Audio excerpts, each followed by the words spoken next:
Instagram too. All right, yeah, I'll do the same.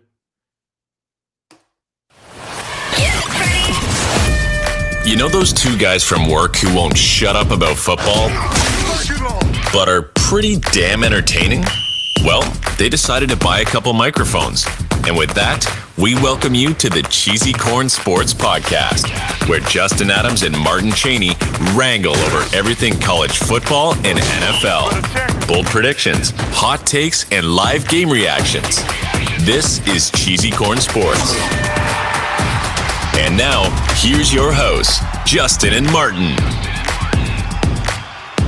What is going on, everybody? Happy Sunday, Week 15 NFL action going down today. I am here with my co-host, Martin Cheney. How's it going, Martin? It is good. Good to be back. Sorry I missed last week. I am here. I'm here to stay. I ain't going nowhere. Yeah, we had a attempt at we got a normal intro today as last week's went a little awry because your boy couldn't find it on his phone. So we had to ad lib a little bit, but we made it through nonetheless. And we are back at full strength today. And actually perfect time because we had a little bit of NFL action on Saturday, which was fun. I could get used to some Saturday NFL, I'm not gonna lie to you. So what we can do, we're going to go over a little bit of that recap of the action yesterday, and then we're going to go over some of the fantasy matchups today, and see what we're looking at. See if we can help you with your should be most people's week one of the playoffs. I'm in one league that's extremely weird, and we're still in the regular season for another week. So this is the last week of that whole league is weird though. It's a Yahoo league. Anybody who still plays Yahoo leagues, I figured they're just a little bit Yahoo. So, and it's a standard league, so like it just doesn't get any worse than that league. I'm just kind of ready for that one to be over with. So, I got you. So yeah, so we'll go over a little bit of the recap of the actions yesterday. See what we got. Maybe pull up some waiver wire streams if you are in desperate need of a flex or anything like that in this week. And then yeah, we'll answer any questions y'all got. So if anybody wants to pop in here, give a question, get it answered, just let us know. All right. So without further ado, let's go ahead and recap the games from yesterday. So Change, you have a chance to check out the Vikings game. I did, and man, it was very on par for what we've been saying about the Minnesota Vikings. They just seem to find some way to win, even if they're down by 33 points. The bane of Matt Ryan rears its ugly head again, and Jeff Saturday needs to learn how to manage the clock. That's really what I got. Yep. It was it's a very interesting game. I kind of had to, I was a little talking to the Vikings fans at halftime. I mean, I'm still talking to the Vikings fan because they're complete frauds. Still, like that doesn't change, because Jonathan Taylor went down in that game. Jonathan Taylor sees that game through. He's 100%, or they're 100% winning that game.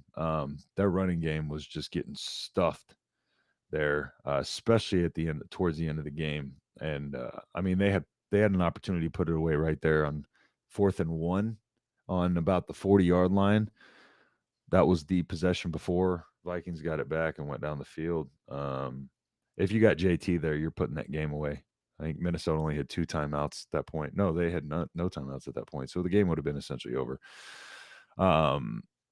Yeah, because I got an interesting little thing I saw here yesterday. It's a little chart that kind of is breaking down just how badly good they are. The article's titled "The Vikings are the most magical fraudulent team in NFL history." And this goes since 1970. Point differential of all 11-3 teams since 1970, and it just shows the point differential. And the Vikings point differential is plus, was it +1? So of all the 11-3 teams in NFL history, they have a +1, Mhm. and the next team up from that is the 2004 Atlanta Falcons, and that's nearly +25. So it's not even close between them and the worst 11-3 team. Like +1. Every game they win is they catch some kind of break, or in this case, the Colts just kind of, man, I think they just ran out of gas, honestly. What was your kind of takeaway of how they fucked that game up? Yeah, and so the thing with it is like we can see on paper the Colts jumped out 33-0 in the second or at halftime or whatever it was. And it was looking good, it was looking like a route from the beginning. But there was no key piece on offense for the Colts that really showed what the dominance actually was. Where the Colts jumped out at was getting pressure on Kirk Cousins, forcing him to make some bad throws. Got a pick six. There was a blocked punt return for a touchdown. The Vikings were trying to get a little too cute. They tried like a fake punt pass. Like, Yep. and it never really like Matt Ryan only had, I think, one passing touchdown. Matt Ryan didn't even eclipse 200 passing yards in this game. And you said the piece about Jonathan Taylor, going down, and it just offensively there was no real hold that they actually ever had on this game, and that showed later on.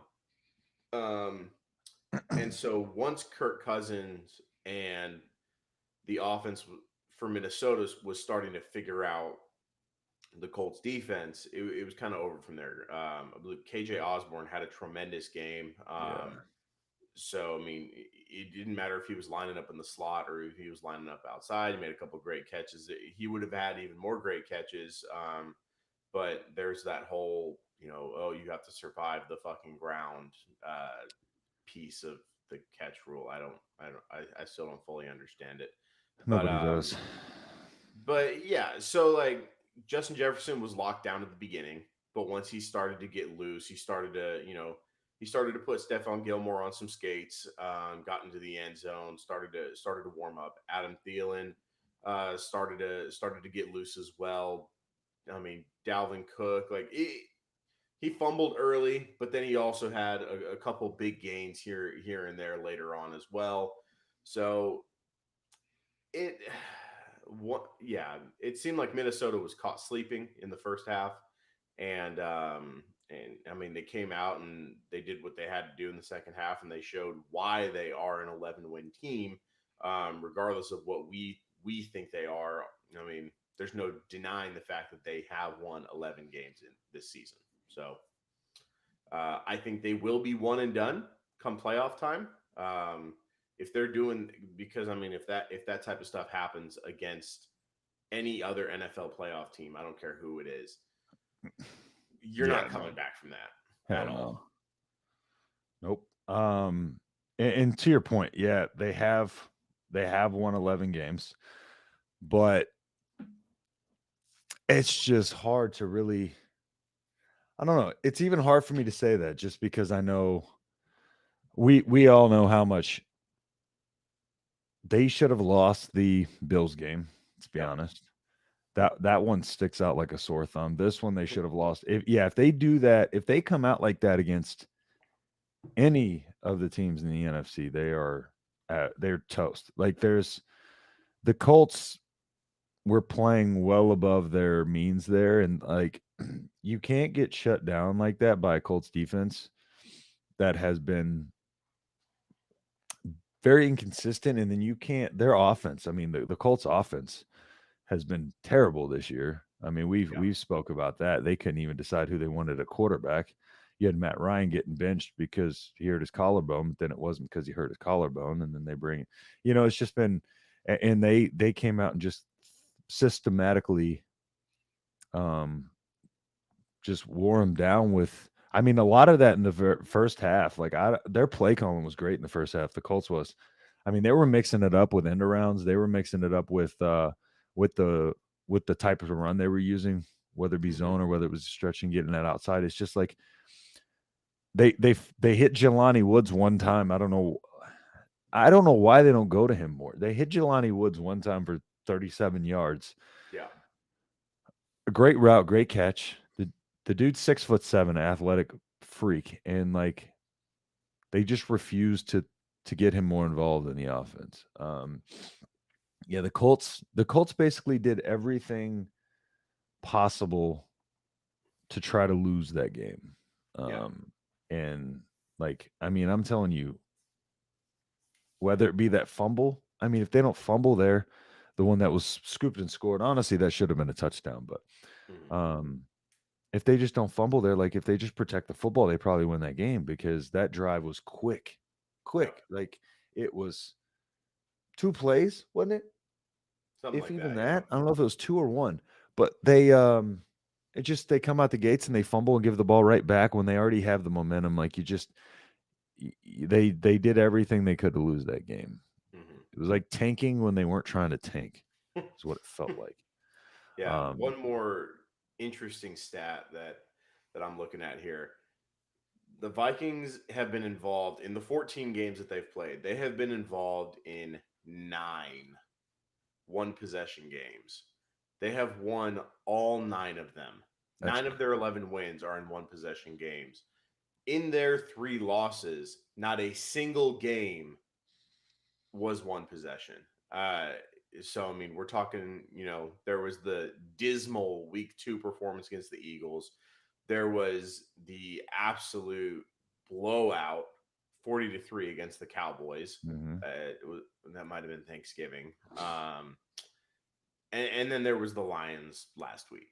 They have the Giants, who are trying to shore up a playoff spot next week. They have the Packers, who the fuck knows what Green Bay team is going to come out. It's at Lambeau on New Year's, so who knows? And then they finish up with the Bears, so I mean, not really too worried on that one. But yeah, I mean, if they're not careful, I'm not saying they're going to miss the playoffs, but yeah, they're going to be looking at like the 2 seed and probably going to be facing the likes of who's sitting there in the 7 seed right now. Is that Washington? And Washington has been hot lately. If they have to face the Giants again in the 7 seed, there are a lot of different teams that are really fighting for a playoff spot. I think the Seahawks are another one. And these are a lot of teams that we might not consider them full contenders, but I could definitely see one of these teams taking it to Minnesota if they catch them off guard. Yeah. No, 100% agreed. To me, they're a team that could honestly lose to anybody at any time. Yeah. They're probably the most volatile team, I'd say, coming into the playoffs, where I feel like they could upset anybody, but at the same time they could lose to anybody. I don't feel confident in them either way. Yeah. So it's just weird. Like Kirk Cousins, the way he looks so bad at times and then just looks so good at times. It doesn't make any sense to me. Like, I don't know the transition that happens between him in primetime games, him in normal games, and then the first to second half, just that dynamic switch of, I mean, he was terrible in the first half, and the second half he was just, well, it helps when you got KJ Osborne playing like that, and then you got, I mean, Jefferson is just a cheat code. So yeah. But yeah, it's just like that team's just very hard to read, but we kind of know what they are. It's just the team is like running on pure magic at this point. It's just a matter of when it runs out. because Yeah. typically the playoffs is when that starts to really run out there. So yeah, it'll be interesting to see them in the playoffs. All right, so we'll go ahead and move over to the second game of the day. We also didn't touch on the San Francisco Seattle game. I mean, I don't know if there's too much you want to touch on in that one. That was kind of that wasn't really all that exciting of a game. Neither is the Kyle next one we're going to Shanahan. talk about, but I mean, to me, Kyle Shanahan locked up Coach of the Year with what he's doing with that offense. I mean, that's about yeah. it. I'm in no way a San Francisco 49er fan, but I mean, it's fun to watch that offense play. Brock Purdy is picking up right where Jimmy Garoppolo left off, and I mean, I'm not saying he's better than Jimmy Garoppolo talent wise or game management wise, but as far as a raw prospect goes, Brock Purdy is definitely silencing a lot of the naysayers and the doubters for sure. Yeah, he is. You know, and to that point, you know, there's a lot of first off, Texans fans on Facebook are the worst, but a lot of Texans fans like, you know, why do we have to go quarterback early? Blah blah blah. They got Brock Purdy. Well, you got to also understand that team is just built to win. Yeah. That team was built to win with Jimmy Garoppolo, so that should tell you all you need to know. They just built such a good team that I feel like anybody could be successful. I feel like Davis Mills could go to that team and win games. You know, Definitely. honestly, like they're just a solid team. Defensively, they're amazing. Like Bosa is just out of this world, man. I feel like nobody can block that man. Like this man comes out of the game with, you know, last week he had that rough in the passer, which I think was nonsense. Yep. But I mean, he has plays like that, and sometimes like there was 2 or 3 times that he could have had a sack. And either pulled up or jumped up to grab the ball or jumped up to try to swat the ball instead. Like I feel like that man like could have 3 or 4 sacks a game any game. Honestly, like that's how easy he blows by that offensive lineman, whoever's trying to guard him. It's just the man's too explosive. Like the moves he has on the edge, like he's unreal. And that defense is so solid at every level. They're very fundamentally sound. They don't give up big plays. They're just they're the most boring yet fun team to watch. I don't know why. I think it's just fun to watch the dynamic of like each of these quarterbacks getting there. Like Brock Purdy, you know, Brock Purdy isn't like he's good. He's being an effective game manager, and credit to where it's due. That's all they're asking of him, and that's all he's doing. And he's doing a damn good job of it. Mr. Irrelevant. So Oh yeah. it was definitely making his name relevant now. That's for sure. yeah, and I just find it funny that like it would be hilarious if Mr. Irrelevant upseeded the number 3 overall pick Please no. in the draft. I don't think that'll happen. I still think Trey Lance. I still think Trey Lance is a far better prospect. People are going to judge too much on what he came out and looked like this season, but you can't judge on that at all. He played one game in a monsoon and then yeah, every basic ligament in his leg the next week. This is a whole load of recency bias. Trey Lance is still the guy at quarterback there. Yeah. I mean, Brock Purdy, this is his ceiling, and he's doing a very good job of making sure that he gets a good contract as at least a backup somewhere. Definitely. Whether it be there, it might be there. Yeah, he's been impressive. I will give him that. Christian McCaffrey doing Christian McCaffrey things, dude's stupid good.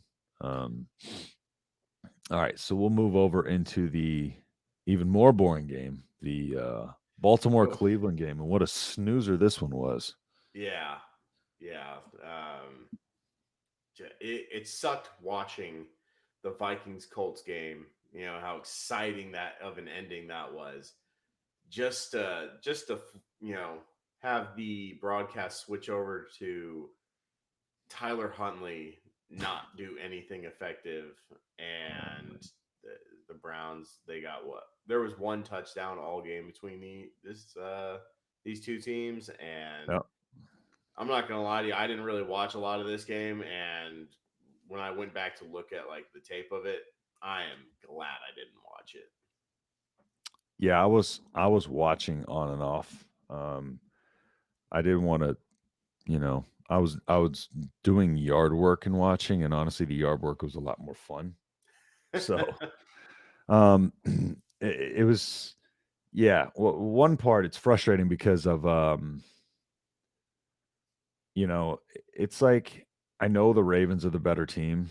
They're just so downtrodden with injuries, and also I need the Browns to lose because the Texans have their first pick, and it's not really. This is not exciting me. Um, Tight end wise, I thought it was a good idea to start David Njoku. He had like 2 catches. If you had any offensive weapons in this game besides Nick Chubb and maybe J.K. Dobbins, I can't remember what kind of points he had. I can He pull it put up, but I think he had a 13. It was solid game. respectable. Yeah, I think he had a solid game, like 13 points or something like that, if I remember correctly. Nick Chubb only got 9. He sub 10. Damn, that's crazy. I feel like Chubb was for PPR. 21 carries, 99 yards, yeah. No catches. no catches. Damn. That's a solid game, and he had 9 points. Devin Singletary had more points. Man, that's crazy because I feel like Zach Moss dominated that Moss backfield. is dookie cheeks, but we'll get to that in the next game. So, but yeah, so it's like it was frustrating to watch. First off, Deshaun Watson act like he did some shit at the end of that game. This man turned around and yelled at the sky like he did something. Like my guy, you were carried by your defense, and what, he had 1 touchdown pass, and honestly didn't do anything outside of that. Like I don't understand like why he thinks he's good, but I don't even want to get started on my soapbox with that clown. But yeah, so it was just really the Browns just they controlled the time of possession. Actually, believe it or not, the Ravens had more yards per play. It was just the Browns were more efficient with their offense. Huntley is just not like, they got to find a different answer at quarterback. I don't know what Lamar's status is and how healthy he's going to be, but like, I just feel like there's got to be something better of an option out there than Huntley. Because I mean, that was painful. That's just painful to watch him go out there and try to quarterback a team that's, I mean, honestly, is a contender when they're at full strength. But Yeah, and I understand that, like, but I think now people can give Lamar or Jackson a little respect because, he was still going out there and getting points with this team, and this team's just, they're not good. Look how bad Huntley is with this team. It's just that Duvernay is not it. The running backs are just, it's, you got J.K. Dobbins in and out. The J.K. Dobbins doesn't even have he's not even at his full speed right now. I mean, J.K. Right. Dobbins is pulling up, getting run down, and even he admitted, he doesn't have that extra gear right now.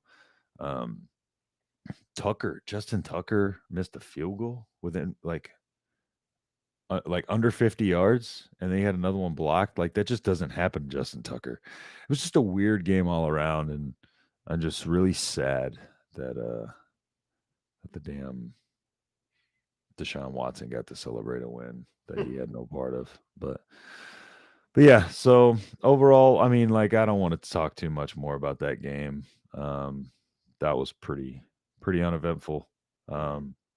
Ravens are now 9-5, and I think the Bengals have taken the top spot in that division. Yes, you're right.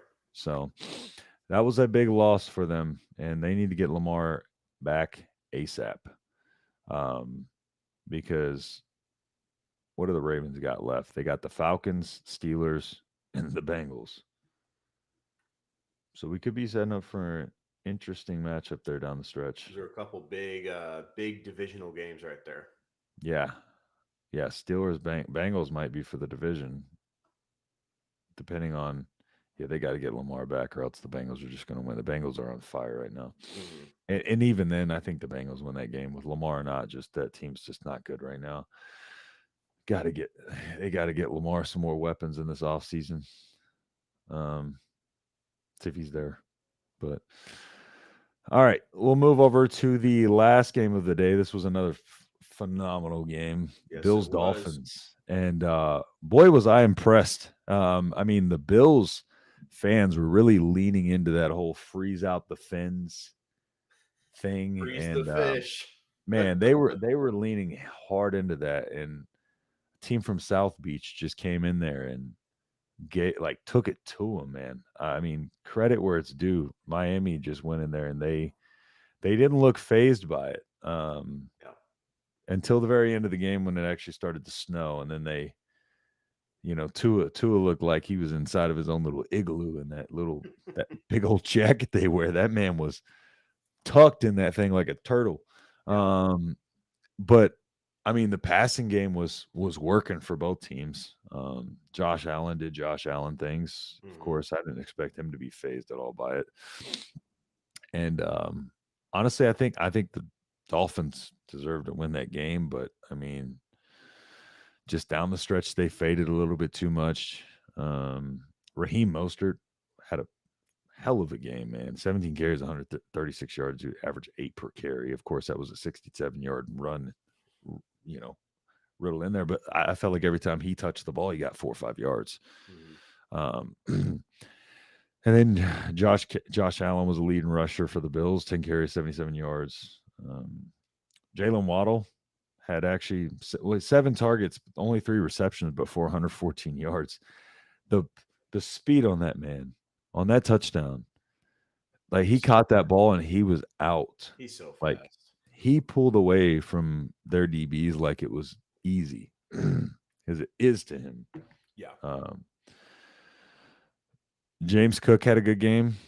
James Cook had what? 12 fantasy points. This is because he had. Let's see if I can find his. Yeah, James Cook numbers. had 2 catches, for 5 yeah. yards, And a touchdown. Half those points were a touchdown. Yep. So he had a solid game.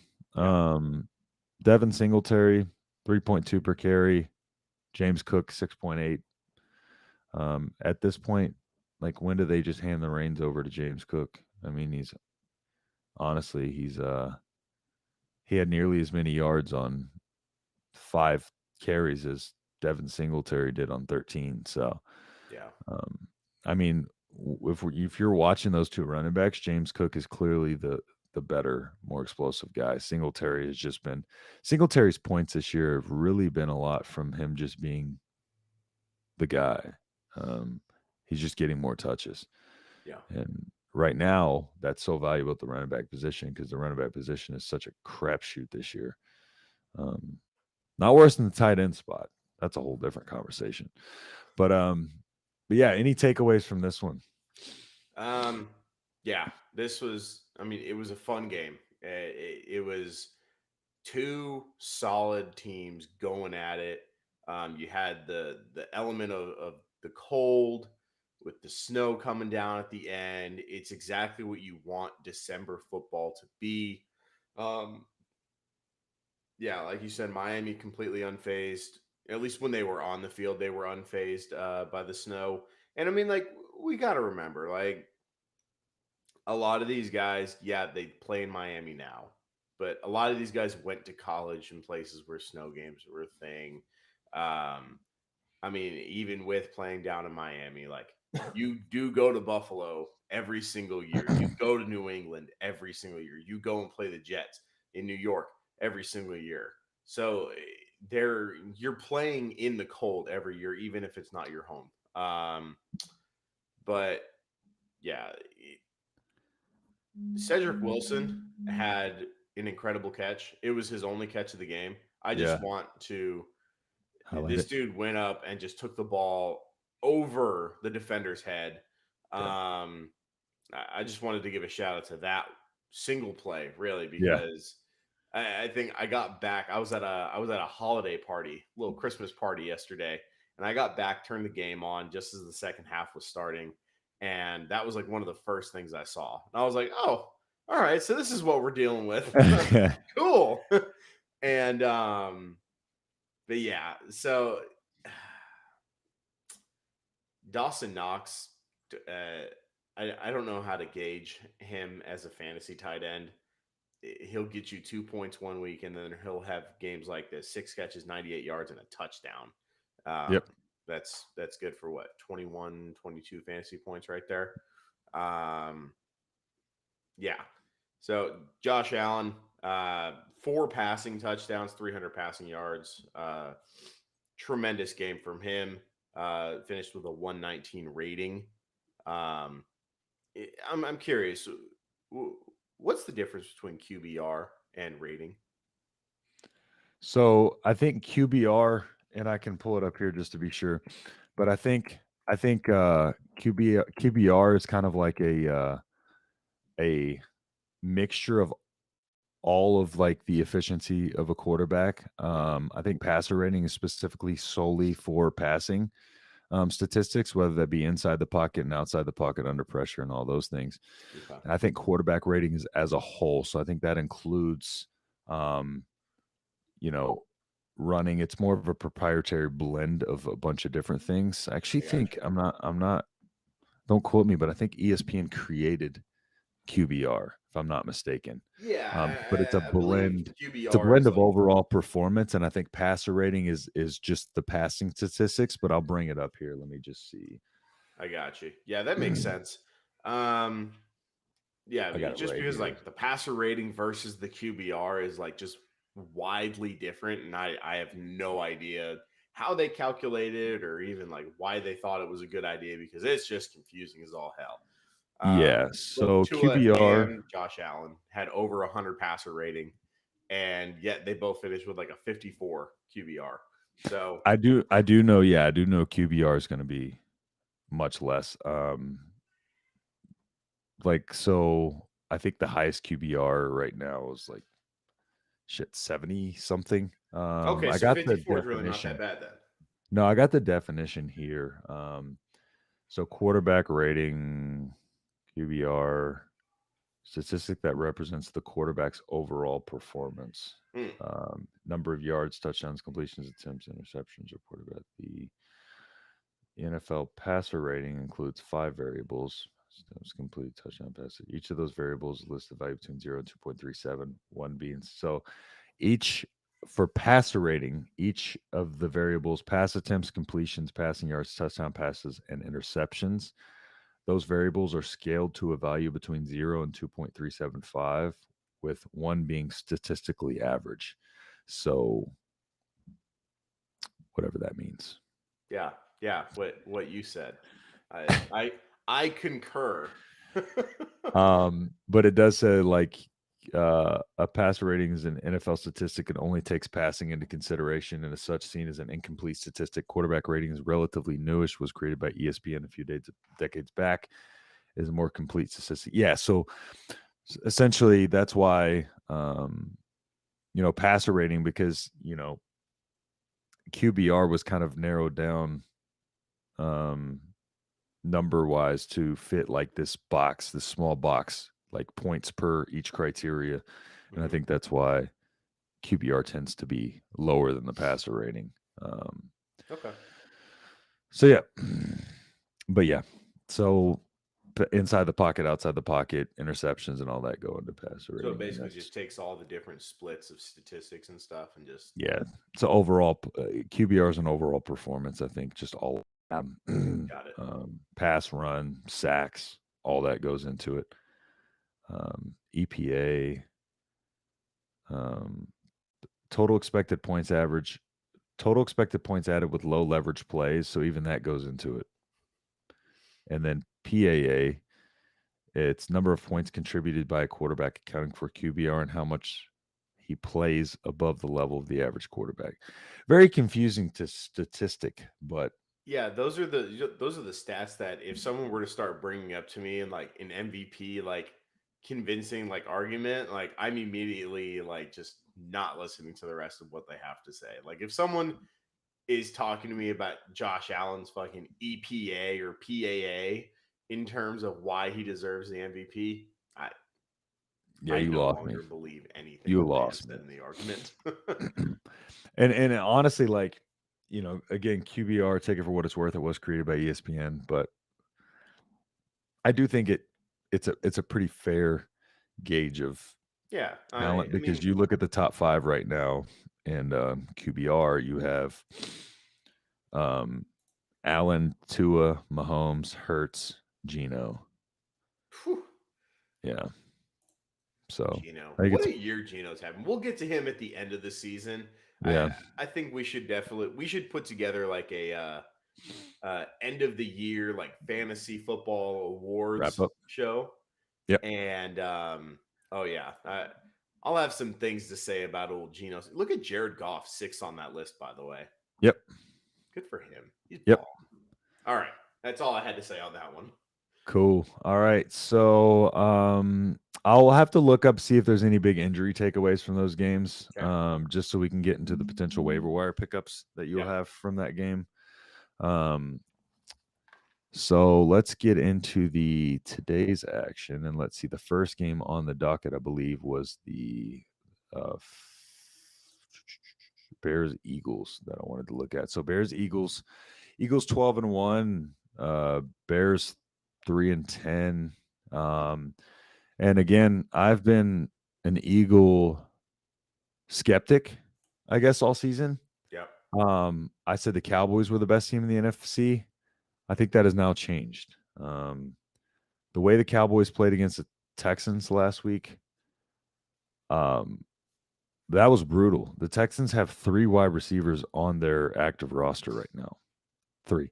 They called up a 5th tight end to play receiver potentially. That's how. Like I said yesterday in our fantasy chat, the Texans to me are a fantasy football team that hasn't set their lineup or managed their team in 4 weeks. Because that's what it looks like when you have 3 wide receivers in your active roster. Things are bad, and so it's going to be the fact that the Cowboys. It took the Cowboys first off, Dameon Pierce going out for them to really kind of get a footing in that game. And honestly, if Dameon Pierce is in that game, the Texans win because at that last drive when they got stuffed on the goal line, they had to run They tried to run Rex Burkhead and Agumbawale up the middle 3 times. If that's Dameon Pierce, you're running Dameon Pierce 4 times and you're getting a touchdown there. So, yeah, I think I'm not going to take it too much of a knock on the Cowboys, but I am putting it below the Eagles a peg because the Eagles have just gone out there and won. And they've done so controlling the entirety of the games that they're playing. Like they're what I said about their offense before with them being kind of one-dimensional and seeing how they play from behind. I don't necessarily think that's the case anymore. I think consistently watching them these last few weeks, especially, they dictate how they want to play. Which is why sometimes it's frustrating as a fantasy owner. If you're an Eagles fantasy owner, Jalen Hurts is going to get his points, but it's a matter of whether they want to come out and throw the ball, because they will come out and they will throw the ball. And those are the games that Devontae Smith will go off. AJ Brown always gets his. Or if they want to come out and just set the tone running and run the entire game, their offense is just kind of whatever they want it to be. And I thought that they were primarily just going to run the ball, but I mean, they're passing more than they're running right now, 54% to 45%. Passing 54% of the time. So that's a very good team. I still don't necessarily think they're the best in the NFL. I do think they're the top team in the NFC right now, though. So, yeah, what's your thoughts on the Eagles Bears game? Yeah, so it's basically the Eagles bye week. And I mean, I'm just looking at like the last 5 opponents here, right? it's been 5 weeks since the Eagles lost that Thursday night game to the Washington Commanders, which apparently isn't as crazy of an upset as we now look. I mean, Washington is playing phenomenal football. And I think Ron Rivera should be, I'm not saying he should win, but he should at least be considered for one of the top coach of the year, conversations. He's at least in the conversation. Yep. 100%. But the Eagles kind of hit a lull in the middle of the season after, they lost to Washington. They barely edged out the Colts by 1 point. But then they put up 40 against Green Bay. That was also in prime time.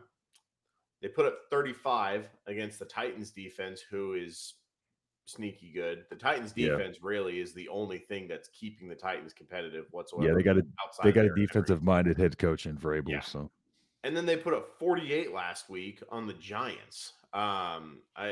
If there was any game I would have, picked for them to lose out of those 5, it would have been the Giants last week. But they just went in, they just fucking took care of business, and they didn't look back. Jalen Hurts is, to me, he's the MVP this year. 68% completion rating, over 3,000 passing yards. He has 22 passing yards, only 3 interceptions, not to mention his 10 rushing yards 10 rushing touchdowns on the season as well. He's just, like you said, anything they want to do, he does. Yeah. He is top 10 in every statistical category except for passing yards, where he is 11th. And then you can talk about the rest of the offense, right? Like Miles Sanders is having a fantastic year. In terms of like bounce back year from last year where he didn't score a single rushing touchdown, it's kind of embarrassing if you're the quote unquote lead running back on the most run heavy offense in the entire league and don't have a rushing touchdown. Yeah. Comes in this year, Miles Sanders is just taken away. He's already at 1,000 rushing yards, 11 touchdowns. It's fantastic. AJ Brown, obviously AJ Brown, like just stepping in as that number 1, probably the best thing for every single one of those receivers. Why? Because Devontae Smith is not a wide receiver 1. He might be a wide receiver 1 on some teams that are like looking for a 1, but in that offense, he's not a 1, and he doesn't have to be, and that's perfectly fine. AJ Brown, another 1,000-yard receiver, came in from week 1 and just completely just tore apart defenses. He's had multiple games with multiple touchdowns. He's sensational. That offensive line is healthy. Jason Kelce has that entire O-line just operating as a single unit, and they look damn good. The defense, the Eagles probably have one of the more well-rounded rosters from top to bottom in the entire league. I do agree with you. I don't think they are the best team in the NFL, but definitely the best team in the NFC, especially when you look at their competition of who they're going up against, right? As far as the NFC goes. We talked about what frauds the Vikings were. They have proved that Dallas cannot beat the Eagles. The 49ers, they do have 10 wins, but I mean, with Brock Purdy, like, who knows what's going to happen come the playoffs. What is Brock Purdy going to do once he actually goes in against some of these top defenses? That'll be a really tough test. And I'm looking at the rest of the NFC, and I don't see a single team on here that I feel confident in taking over the Eagles. No. I've been trying to find one, and I can't. Yeah. AFC-wise, I think Bills, Chiefs, Bengals have the best chance. Bills and Bengals. Maybe the Dolphins, too. The Chiefs, I'll get into them later. I'm being completely unbiased here. Me too, but I'll go into it. I trust me, I am. Yeah. For me, Bills, Chiefs, Bengals, Dolphins.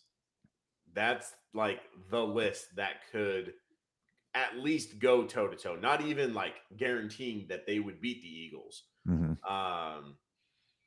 I think the NFC is the Eagles to lose, which I mean that could serve as like a little trap.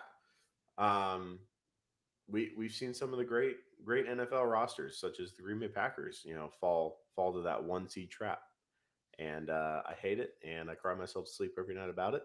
But yeah, Eagles all the way for the NFC at least. Yeah, Eagles definitely in this game. There's no doubt in my mind. I think it's the spread's 8.5. Yeah, Eagles, unless this pops up as some sort of trap game, which I'm tired of trying to predict trap games for the Eagles Yeah, because they seem trapless at this point. Yeah, I think the Eagles are going to kind of have their way with them. I don't really see too many bets that I'm loving in this game, just because. Yeah, I don't know. It's hard to really bet on anybody on the Eagles offense outside of Jalen Hurts again, just because you don't know what kind of game strategy they're going to employ. yeah, Though the best way I describe Devontae Smith is he's kind of like the with the Texans, I would say like the D Hop to Will Fuller. He's very boomer bust, but the man could go for 100 plus and a touchdown or two whenever he wants. He's just a deep ball threat, and and then AJ Brown is that consistent, sure-handed guy who Jalen Hurts trusts most. So yeah, I'm not liking too many vets here. I don't even like the 8.5 spread.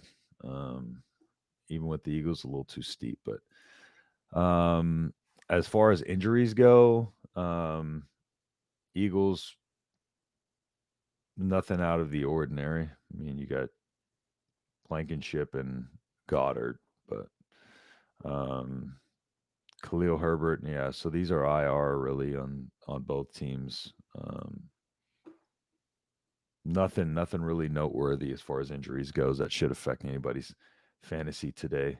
So with that, we will go into the next game, Falcons Saints. And I just want to put out something real quick, injury note wise, just in case there was an overnight note put out about DJ Moore. I don't know if you saw this, but Mm-mm. DJ Moore is expected to play, Okay, but don't put too much confidence in that because overnight was DJ Moore is dealing with an ankle injury, listed as questionable, expected to play. That came okay. out 2 a.m. from Rappaport. Um, so the That man is Bengals, always working. I know, the Bengals are also expecting to have Tyler Boyd, who's dealing with a finger injury, and T. Higgins Yep. with his hamstring playing today. However, me personally, with the way the Bengals have handled their injury reports, I am staying as far away from T. Higgins as I can Yeah, T. because this Higgins is really one of those fucking burned things me last week. where T. Higgins is going to literally come out. They're going to say he's good to go. He's going to come out and he's not going to get a target or play a couple snaps and then be out the rest of the game. The Bengals are very frustrated with the way they've handled their injury reports this season because you think T. Higgins is a go, then all of a sudden he's on a snap counter. He's just out there as kind of a decoy. Yeah, So if you have Tyler Boyd, this might be the time to really consider firing him up. Jacoby Myers expected to play. Ramondre Stevenson questionable. He has a good chance to go, but the Patriots have so many options in that backfield. I would expect them to take some kind of committee approach. I feel like there's 4 people that could serve as backups at this point with the way they run their stuff. Josh Jacobs questionable, quad in hand, expected to play. And the other one's just Chase Young. Questionable, is not expected to make a season debut. So So yeah, there was just some overnight fantasy stuff, but Julio Jones not expected to play. Big whoop.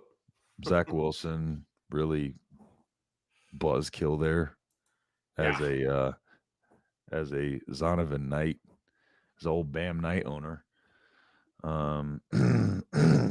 So yeah, don't see much else outside of that. Marquise Brown's likely available, so I don't see much outside of that as far as injury goes. Just wanted to update for people to just kind of have that out of the gates, especially with the DJ Moore thing. Mhm. Take that for what you will. Dealing with an ankle injury, Right. I feel like DJ Moore's going. He's still going to get a hefty dose of targets, but with ankle injuries, it's one of those things that they could re-aggravate and quickly be off the field. So Definitely. All right, so we'll get into the Saints Falcons game here. Another really fun one. It could be like so bad that it's fun. It could be. Those are some of the best games too. So Yeah. Over unders 43.5. New Orleans 4.5 point favorites. Desmond Ritter. This is what makes it fun. Desmond Ritter getting his first start. So it's almost like the Falcons are finally kind of saying, okay, we're going to go to the young guys. Why not? Drake London had a bigger game last week. He got more targets. It's crazy. Drake London's insane talent. If you target him the ball, it's almost like he's going to do something with it. So yeah, it looks like they're turning over the page to the youth. Finally getting Mariota out of there. Desmond Ritter going to get his first start, which we've been calling for weeks. Yep. Ever since Mariota threw off his left butt cheek in that one game. Falcons, you got Algier, Huntley, Cordero, Patterson. I would like to see a bigger timeshare for Algier. With them, it's very split between Cordero and Algier in terms of what snaps they're getting, as far as like it's basically split right down the middle between those two as far as like run plays and pass plays. So nobody's really clearly. I mean, Cordero Patterson is, of course, the most trusted in that backfield, but Cordero Patterson hasn't been, healthy this year, so very much. But yeah. So injury wise, for the Falcons, nothing new. And Saints, yeah, nothing really new there as far as offensive weapons go. So no big injury takeaways from this game. What are your thoughts on this one? I mean, it's kind of a crapshoot as far as the Atlanta side goes. I mean, Desmond Ritter in his NFL debut could come out great. Could just put up kind of a goose egg, kind of like Malik Willis, when he made his first start. Like it was, the offense was just really just hand the ball off, small passes, like stuff like that to try and get him comfortable. Yep. I'm looking here. Yeah, you were talking about injuries. I mean, Marshawn Lattimore still out. Yep. Both these teams are just god awful. Both of them they're 1-4 respectively in their last 5. Yeah, each team. These teams are actually very similar now that I'm looking at it. Both teams' last win came on November 20th. Falcons beat the Bears and the Saints beat the Rams. Both teams scored 27 that week. That was also the only time in the last 5 weeks that either of these teams scored 20 or more. Yeah. Whew. Yikes. Okay. See, Michael Natham said they're back. Yeah, totally. He's in here for coming off his Colts L. Yeah, no kidding. Painful. Dude, Can we just get to the next game? I have nothing to say on this disgusting. Yeah, that was dumpster that, fire. that. Really, the only thing that's going to make this game exciting is really just a good performance by Desmond Ritter, or at least something showing flashes of what maybe this team may be in the future. Especially me as a Drake London dynasty owner, I want to see really want to see something out of Drake London. I'm an Algier owner too. However, I know what I got with Algier. He's a day 3 pick. Day 2 and day 3 pick running backs. They're not valued very highly. Thing about day 2 running backs, especially in like that, you got to take into account in dynasty.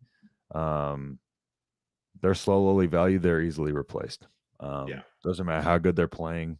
Pacheco, 7th round pick, could easily be replaced next season if they find somebody in the early rounds that they like more. So yeah, day 2, day 3 picks. So Algier, I'm not putting too terribly much stock in, but I do have a ton of stock in Drake London. And because people have seemingly forgot what Drake London was as a prospect, and it's just been quarterback play that's held him back. Same with Kyle Pitts. Kyle Pitts is still, dude, people are sleeping. We're going to sleep on Kyle Pitts, but Kyle Pitts is going to do Kyle Pitts things. I don't necessarily think he's going to live up to his rookie season. I don't know if he's going to be that again at any point, but he's definitely not going to be what he was this season. I think if we're gauging between that season and this season, we're going to be somewhere in the middle. But it's been a whole lot of quarterback play with Pitts and London. Yeah. All right, let's get over into the Detroit and then the Jets game. So to this one, Mike White is out. Michael said he's in the gym working it off now. My condolences, Mike. Yeah, that was tough. That was tough for me to watch too. I really was plotting on the Vikings' downfall there. Me too. So in this Lions-Jets game, Mike White, credit to him, man. Mike White was literally, that man's a gamer. He asked the staff, or he asked if the staff doesn't clear him to play, can he just choose to go out and play anyways? And then when he was told no, he went to 10 separate doctors to try to get clearance to play. 10. Mike White is an absolute gamer. But unfortunately, we're stuck with the very generic Zach Wilson with a PFF grade of 48.8, which is very bad. He has 11.5 passer rating under pressure. 11.5. Now he's solid when he's clean, 102.4, but 11.5 when you're under pressure is a very that's a green light to just blitz the hell out of Zach Wilson. That's what that is. Jets are 1.5 point favorites. Don't ask me why. I'm not taking that. I'm Lions all day on this game. Give me the Detroit Lions. Yeah, if you're betting this week, take the Lions and run with that. So defensively, this game, the Jets defensively, they're a hard team to pass against. I still think Amon-Ra St. Brown is going to have a solid day. Sauce Gardner really doesn't shadow anybody. That's the thing about Sauce, is he really isn't shadowing the ones yet. He's very Richard Sherman-esque, and he's going to take the guys that are just in his area schematically. So I think Amon-Ra St. Brown's going to have a day. Jameson Williams finally got a touchdown. I've been on the Jameson Williams train all season, saying Jameson Williams, 12th overall pick this previous draft, was drafted with an injury and finally came back. First game was just out there kind of just going through the motions. Second game comes out and gets a 50-yard touchdown. Yeah. So Jameson Williams is back, ladies and gentlemen, and Jameson Williams is here to stay. And I think that's going to help Amon-Ra St. Brown, especially this week, having another solid target out there for them to throw to. I mean, Amon-Ra St. Brown had a hell of a game last week and hit over 6.5 receptions. This week, I am taking that for the 6th week in a row. Outside of that, really nothing. Yeah, I'm taking Amon-Ra St. Brown over 6.5 reception. I'm definitely taking the Lions to win this game. Lions are 9-4 against the spread, by the way. Offensively, yeah, I really don't. Outside of, I mean, you got Amon-Ra and Williams. DJ Chark had a good game. Josh Reynolds. So I mean, they're pretty solid out there, but Brock Wright not so much. But Swift, I like Swift in this game. Yeah. I like Swift. I think Swift's going to have a good game today, more so than Jamal Williams. So I'm liking Swift this week more than I'm liking Jamal Williams. Well, yeah, what are your takeaways on this one? Yeah, I mean, I can pick up right where you just left off there. I think DeAndre Swift is a go this week. I mean, I honestly wouldn't be afraid to put Jamal Williams in there either. He's going to get his touchdown Yeah, reps. you know, He's going to get his goal line touches. If there's anything that we've seen and come to know this week, it's it's Amon-Ra St. Brown falls down at the 1 yard line, and then Jamal Williams goes and punches it in from there. Like it's Vulture, like clockwork. Vulture. Yeah. So, but man, this Lions offense is so much fun. Jared Goff is just playing at an unreal level this year. Yeah.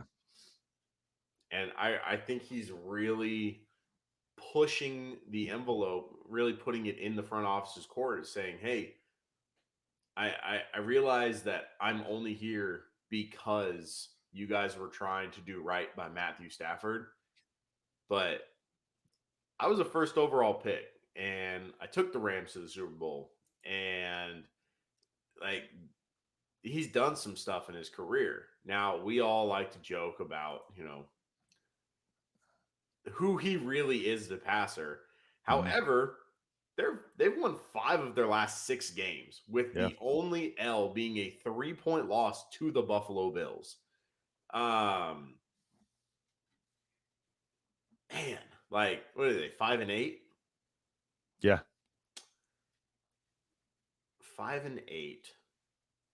And they have the Jets. Or no, the Lions? Yeah. No, Lions are 6-7. Holy shit, they're 6-7. Yeah, they're 6-7. Oh my, because they have the Jets, which I think is going to be a win. They have the Panthers, the Bears, and then they get Green Bay again at the end of the year. I mean, I'm not saying, but I'm just saying. saying. We could very well see the Lions 9-8, if not 10-7. Like, and they've lost a couple of games on bad luck too. I mean, this team is a couple of bad breaks away from being right in the thick of things. They lost to the Eagles week 1 by 3. Lost to the Vikings week 3 by 4. Lost to the Seahawks by 3. Didn't they lose to the Ravens? Justin Tucker kicked like a... That was last year. Oh, okay. All right. Yeah. I thought, that was towards the end of last year, right? The 67-yarder off of the game winner. Off the upright, or off the, yeah.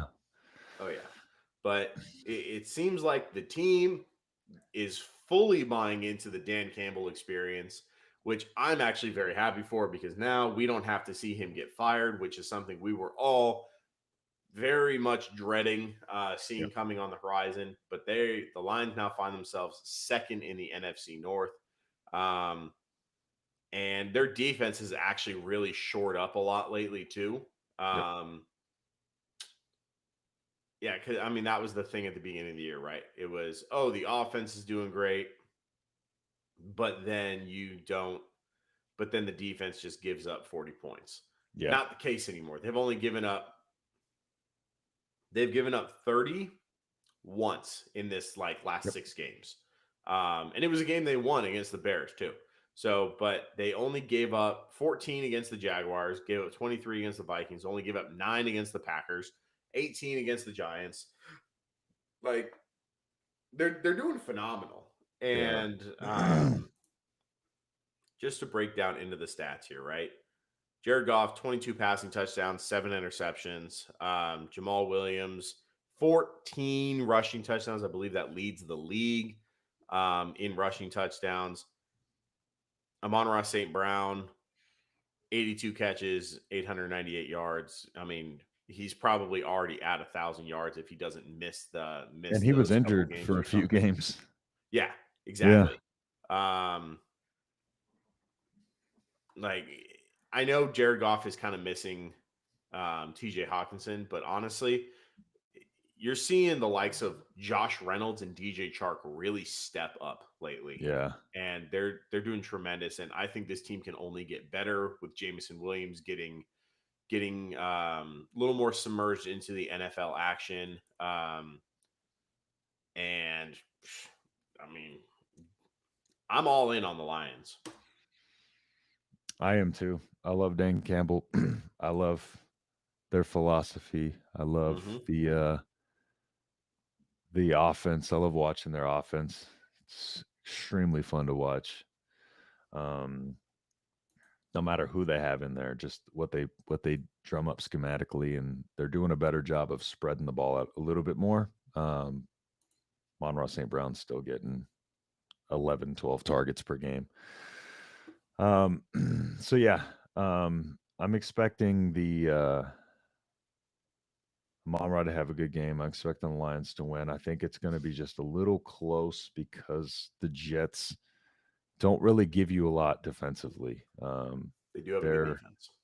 They're not going to bend. They're not going to break. You're going to have to work hard against that defense. But Zach Wilson, from what we saw, I don't know how he scores enough points to even keep up with them and with that defense being as good as they are.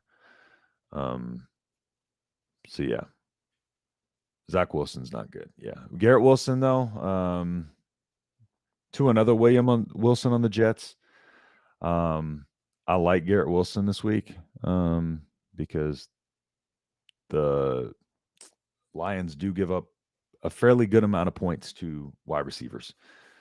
So I do like Garrett Wilson this week, fantasy wise. I do not actually. You want to elaborate? Mike White was in, sure, absolutely. But with Zach Wilson throwing the ball, I think it's going to be too much of a hindrance. I think for Garrett Wilson to have a big day, he's going to need to show the big play ability. Right. And I don't think that Zach Wilson is the guy to get him the ball for that. Yeah, I don't like him as much as previous weeks, but I do still like him as a top 15 option. Okay. I do think that Zach Wilson is going to go heavy to him. So I think with him, it's just going to be more so a volume thing as opposed to quality of target. I don't necessarily think his quality of targets is going to be very good. But I just think he's going to be targeted so much just as a safety blanket for Zach Wilson that I think he'll have enough to have a solid game. Because I do think the Lions, this is the best combination of for Mike White to be out and Garrett Wilson to still get some points just because the Lions defense has stepped up lately, but they still do give up a good amount. I think it's +7 over the average to fantasy wide receivers across the board. So, yeah, because right now Garrett Wilson's target share, he's 27th in target share, 22.5%, and I think that's going to go up this week. Just because I don't think Zach Wilson is as good as going through his progressions. I do think Zach Wilson, which explains why he's so bad under pressure. Because if he locks on his key read and if it's not there, he's toast. So hopefully they have a lot of checkdowns to Zonovan Knight this week too. That's my hope as a Zonovan Knight owner, because that's what scares me. But yeah, I think Garrett Wilson top 15, but I do think, to your point, it's going to be very, there's an opportunity he could have a horrible game just based on the quarterback play. Is there anything else really you wanted to touch on this one? Not on this one. No. Okay. I did want to pull up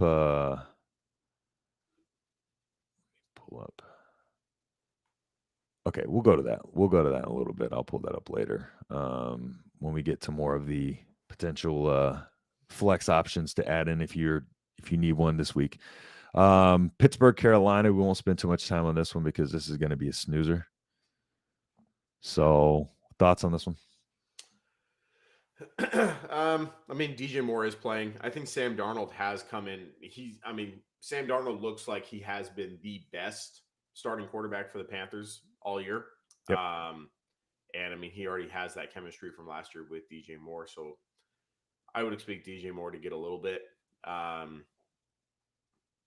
Steelers defense. If if you're looking for a defense to spot start, if the Steelers defense is available, go nuts. And the Panthers too. Yeah, honestly, yeah. I know Kenny Pickett got knocked out last week with a concussion. Do you know who's the starting quarterback for Pittsburgh this week?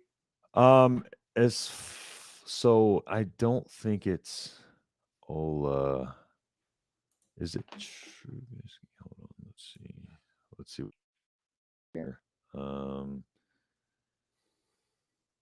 So this one is showing, this depth chart right here is showing Trubisky. So maybe it is Trubisky then. Kenny Pickett is inactive. Yeah, so it's going to be Trubisky then. Okay. Man, fuck. Okay. Exciting stuff right there. Yeah. Trubisky versus Darnold. Thoughts and prayers to all Deontay Johnson and DJ Moore owners. And yeah, Oof. it's a hard knock life. Especially with DJ Moore having that ankle injury. Yeah, definitely. That might give you more confidence to fire up the Steelers defense if they're available. Yeah. I think Deontay Foreman is a decent play. Chuba Hubbard might be as well, just because like Foreman has been like the name that people keep bringing up. There's a solid snap share going on. Yeah, and that's exactly my point. Like Chuba Hubbard is almost equal, if not slightly below, in the snap share. He's getting a good amount of receiving work too. So I would not be afraid to play Chuba Hubbard if I'm looking for like an RB2 or a emergency flex option. Yeah, I would say if you have Chuba Hubbard and you're in need of in a deep league and in need of a flex, I have no problem flexing Chuba Hubbard. And especially because Deontay Foreman, I mean, like, for what it's worth, the man is getting carry after carry, and there could be the potential that he could just get banged up at some point. And if he is, Chuba Hubbard is the guy. So that's something to monitor too, because Foreman's taking a heavy workload. It's actually good that they're kind of getting some snaps going to Chuba Hubbard, because Foreman is just, he's getting beat. That one game he had 30 carries. That man looked like he was going through it. And that was they're just kind of, he's not young. He's 28 now. Yeah. So not like I said, the Carolina's 2.5-point favorites. I'm not touching this game once again. So we won't spend too much more time on this one. Let's move on over to I believe we do have a question in the comments. Let's see what we got here. Hold on, let me pull it up here. Marquise Brown or Christian Kirk? I'm liking Christian Kirk more than Marquise Brown. The Cardinals are in a really tough matchup.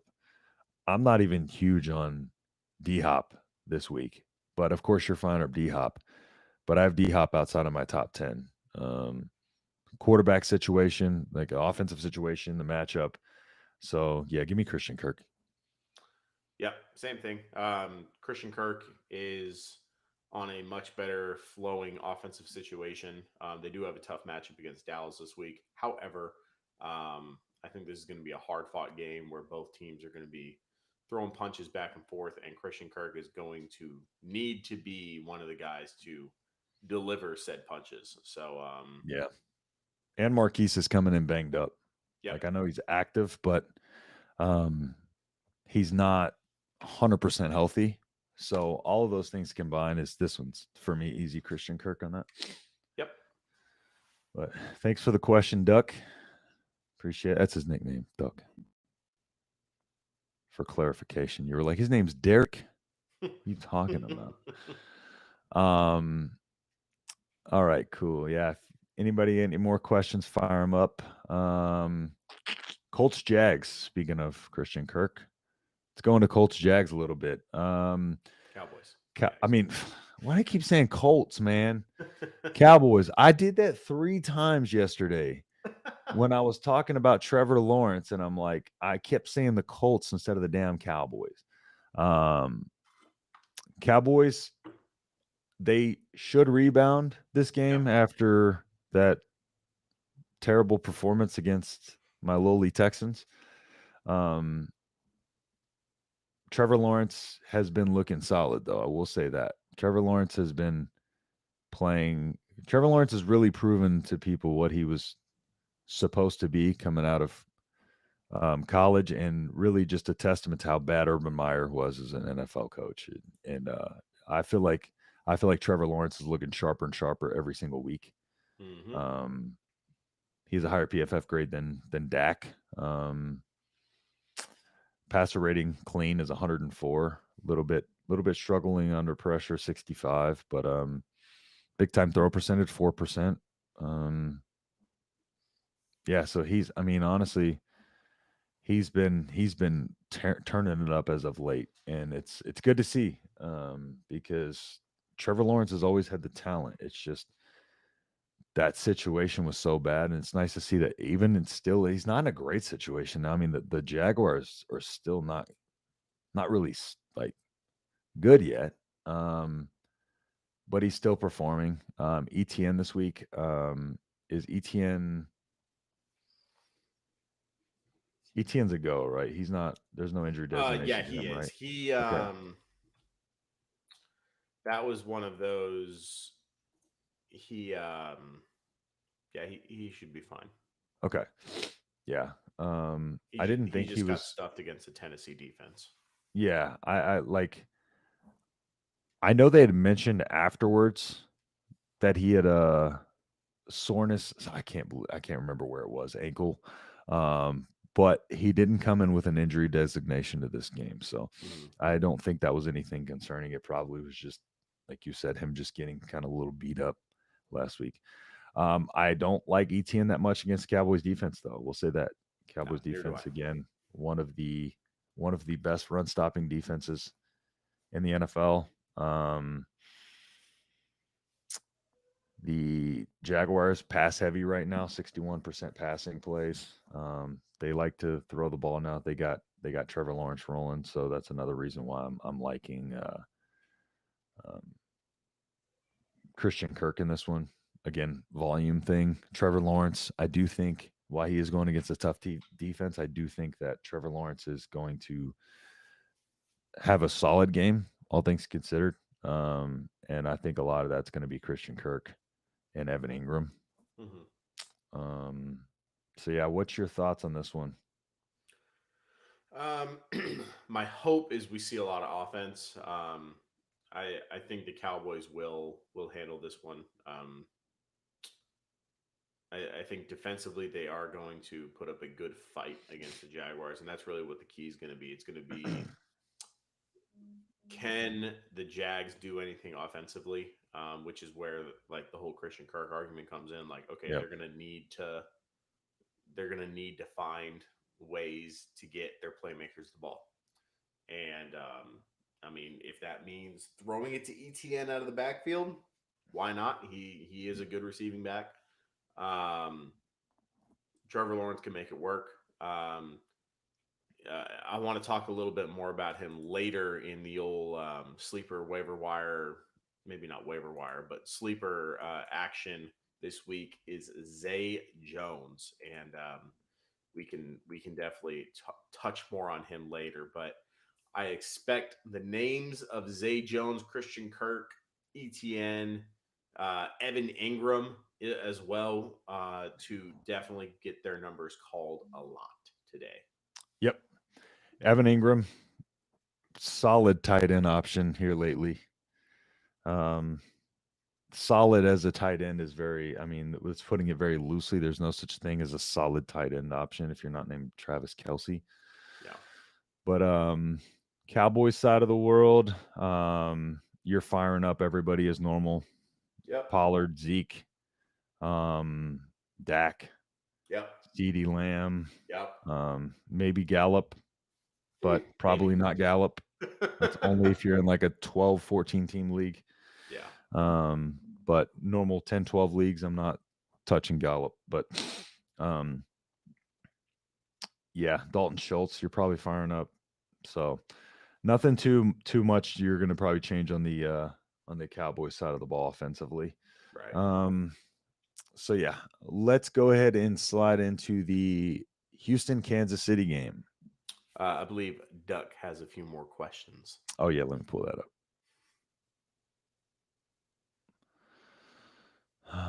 Load. Okay, so Marquise had some drops last week, decent amount of targets. Should I put Marquise on my flex or Latavius Murray?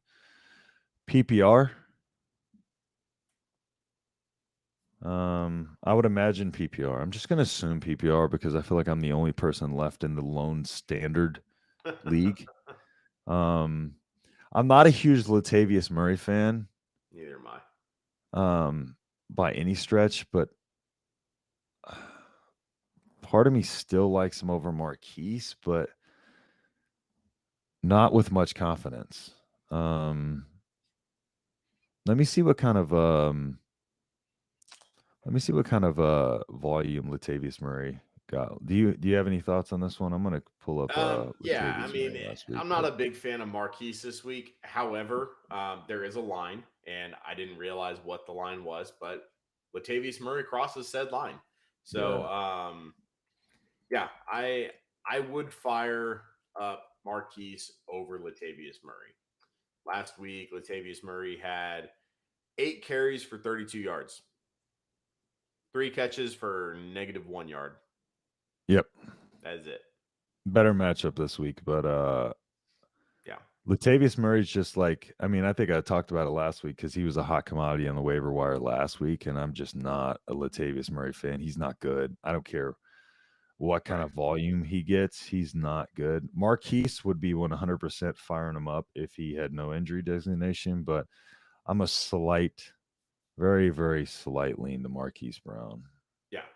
Very slight. And it's just because I don't like Latavius Murray at all. Yeah. Yeah, Latavius Murray's no. Yeah, no. That's a no for me, Chief. Yeah. Get Marquise on that one. And then Kamara and his flex, very inconsistent. Yeah, I know that's tough. But you're firing up Kamara. Yeah. With these, if these are your options, Kamara's easy fire for me. So if it's Latavius Murray, Marquise, and Kamara that you're battling out, it's Kamara, and then Marquise, then Latavius in that order. All right. Thanks for the question, man. Any more? Fire them up. Michael, if you got any, I know your fantasy league's on the fritz, but oh boy, fire them up anyways. Chiefs, Texans. I'm ready for this, Doc. Oh boy. Are you? Oh yeah. I got some things to say. Okay. They have nothing to do with the Texans coming even remotely close to winning this game, though. Okay. So I will say that 14.5 point spread. I just think they learned from the 17-point spread that they had against the Cowboys last week that maybe 17 is a little too steep for an NFL game. Let's just go back to like 2 touchdowns. Chiefs might cover that, but I hope they don't. But so what I have to say about the Chiefs to me again. So like I keep saying they're overrated, right? But I mean, they were lucky to beat the Broncos last week. They were lucky that actually, of all people, Russell Wilson got hurt because an old boy came in and threw an interception with the chance to win the game there. Lost to the Bengals. They beat the lowly Rams. They barely beat an average Chargers team. They beat the Jaguars when T-Law was playing like terrible. They barely beat the Titans on primetime with freaking Malik Willis basically took them sneak that game out in overtime. Yeah, I don't know, man. I don't really get the hype around the Chiefs this year, and this is not me being biased. I just don't fully understand the Chiefs hype this year. Um, they've had a fairly middle of the road strength of schedule. I think it's 13th. Mm-hmm. They're 10-3, but 4-9 against the spread. I don't know. I'm just not very sold on them. I do, I like Pacheco. McKinnon had a great game last week, but it's the Chiefs' backfield, so I don't know if McKinnon's going to even come close to replicating the touches he had last week. You can never be too sure about the Chiefs' backfield.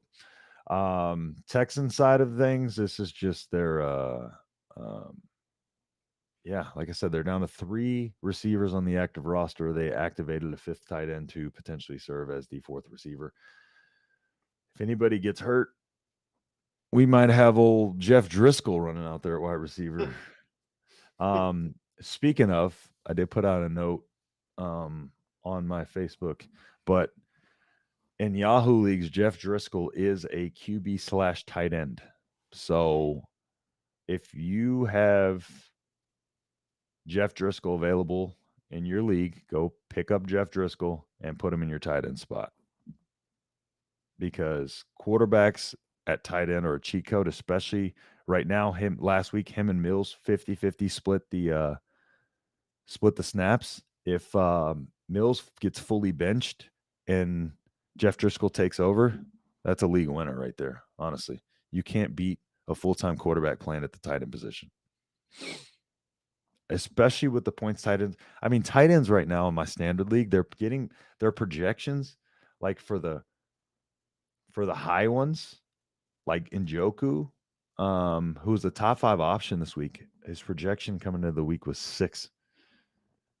Tight ends this year, it's just bad news. Tight ends this year, tight ends every year are just bad news. I feel like this year especially. But if you got Driscoll, fire that dude up, man. What are you gonna lose? I mean, honestly, right now the tight end position as a whole is boom or bust. But the upside there with a quarterback playing tight end is just, it's like I said, it's a potential league winner. So at the very least, pick him up, stash him on your bench. People are not happy about that tight end designation for Jeff Driscoll, but he was a tight end at the end of last year. The Texans switched him over to tight end. They were running him at tight end. They didn't want him to need him to play quarterback anymore. This year they did. So, outside of that, I do have a flex option if you're desperate and in need of a receiver. Chris Moore, over 100 yards last week. He is going to be targeted heavily and often because he is all we got at receiver right now. So Chris Moore, deep league, if you need a flex guy, I'm just banking on the fact that the Texans are going to be behind and probably throwing the ball, especially late. And the Chiefs probably aren't going to play in too tight of coverage there down the stretch. And I think it's just going to be Chris Moore getting just volume at this point. I don't necessarily think it's going to be a lot of quality again. It's just somewhere with Garrett Wilson, it's going to be just volume because they have nobody else to throw to. Amari Rodgers, but yeah, outside of that, it's Dorsett and Quirt. I can't not, dude. Our tight end, I cannot pronounce this guy's fucking name. Quitoriano. There it is. Tegan Quitoriano is the tight end. That should tell you all you need to know right there. It's going to be a rough one. Damian Pierce hit the IR, out for the rest of the season. So it's going to be a mixture of Agumba Wale and Rex Burkhead. Ooh, some big names right there. Sexy Rexy, baby. Go Big Red. So yeah, I got nothing really on this one. Outside of the Chiefs are overrated. Patrick Mahomes, 3 interceptions last week, I think it was. He's not very good. His pass rating, I said it coming into the year that like everybody was like talking about his passer rating under pressure. And I said, I think that was highly overstated. And his passer rating without Tyreek Hill under pressure this year has dropped from 100 to 74. So for anybody to say that he hasn't missed a beat without Tyreek, they're full of shit. So yeah, any notes on this one that you want to touch on? I think you're probably firing up Jarrett McKinnon if you're in PPR, not confidently, but well, maybe not as much. I fully expect the Chiefs to get out early in this one, and I was going to say, maybe think about really actually starting Isaiah Pacheco this week. I expect the Chiefs to be in front, and that's going to be a very positive game script for the ground game, and that is where Pacheco thrives. You have seen it, I have seen it. That man runs hard. I drafted Pacheco in our dynasty league, man. Absolutely. I loved him coming into it. So if you're looking for a little late emergent flex spot or something like that, Isaiah Pacheco is definitely in play for that. As far as the Texans go, man, you already did not have a lot, and then you add all the injuries and stuff on top of it, and it's rough. It's definitely rough, but yeah.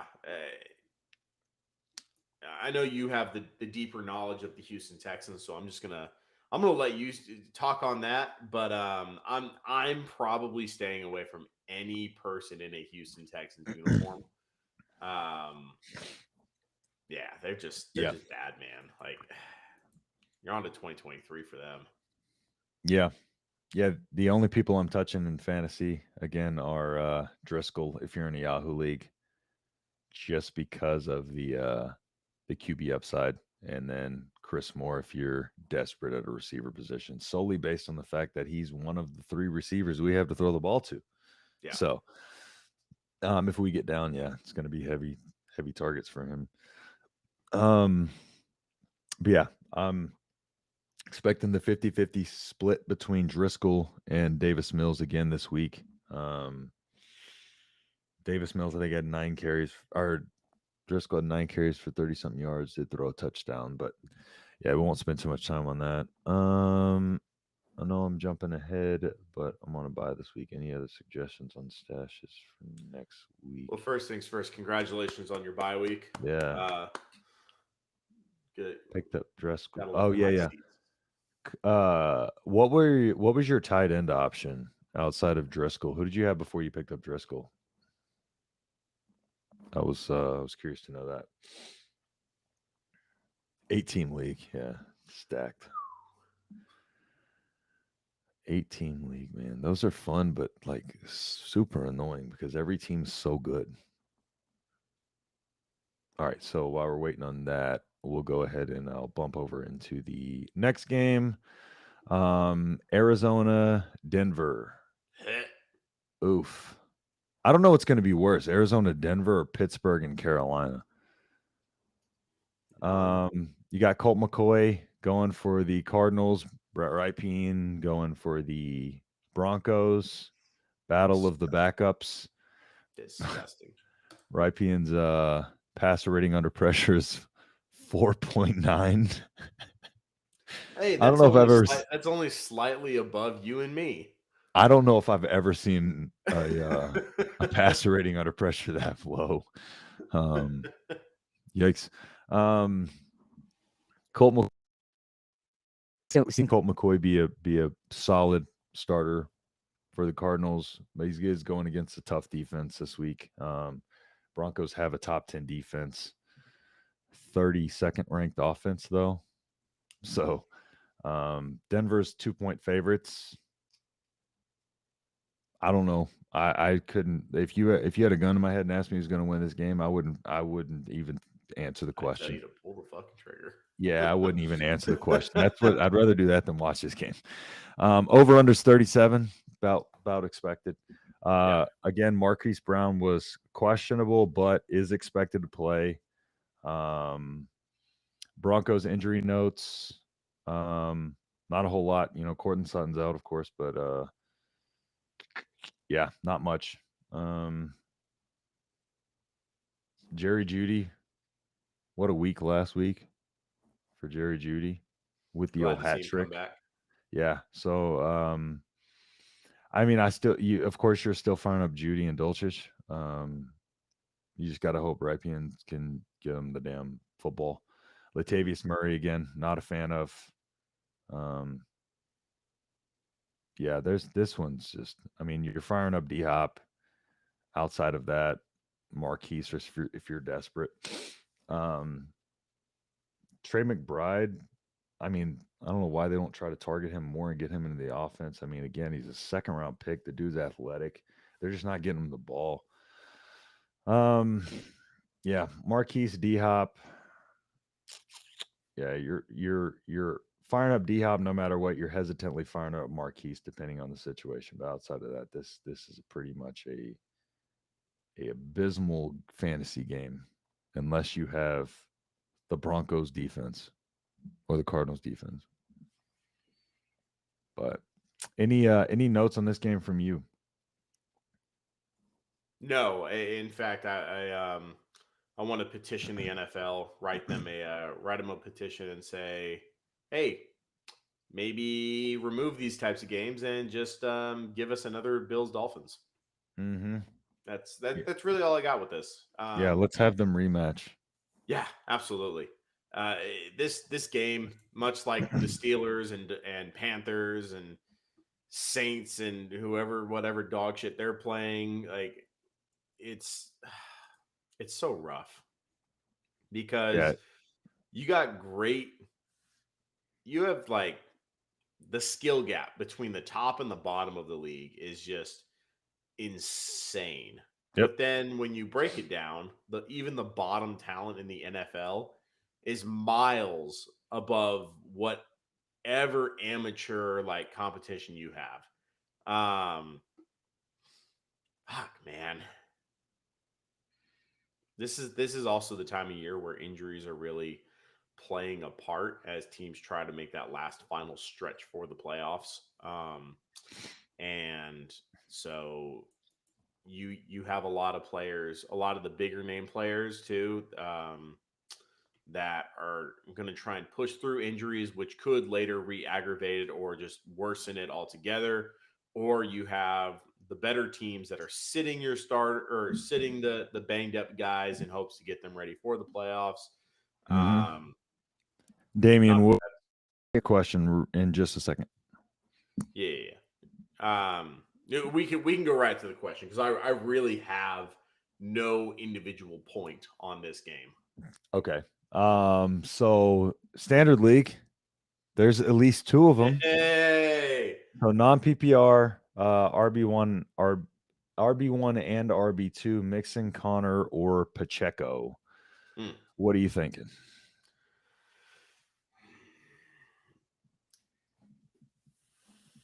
I can tell you I'm liking Mixon and Pacheco. That's kind of what I'm leaning towards. I want to go Connor instead of Pacheco. I would almost go Mixon and Connor, and then. But Denver has a good run defense. They do. Texans have a bad defense, but like we said, they're going to be playing from ahead. Yeah, Mixon is RB1. So lock him in. Pacheco might get a hefty dose of carries because the Chiefs are going to be playing from ahead, and we're terrible. So yeah, the Texans are. Texans. Yeah. I didn't like Pacheco's 43% snap share last week, but again, game script. I feel like you got to go Connor. Yeah, I'm leaning towards Connor just because I don't. Again, the Chiefs. What I don't like about the Chiefs' backfield, I've said this time and time again. That's why I traded Pacheco away in my dynasty league. Is they ride the hot hand, and right now that's McKinnon.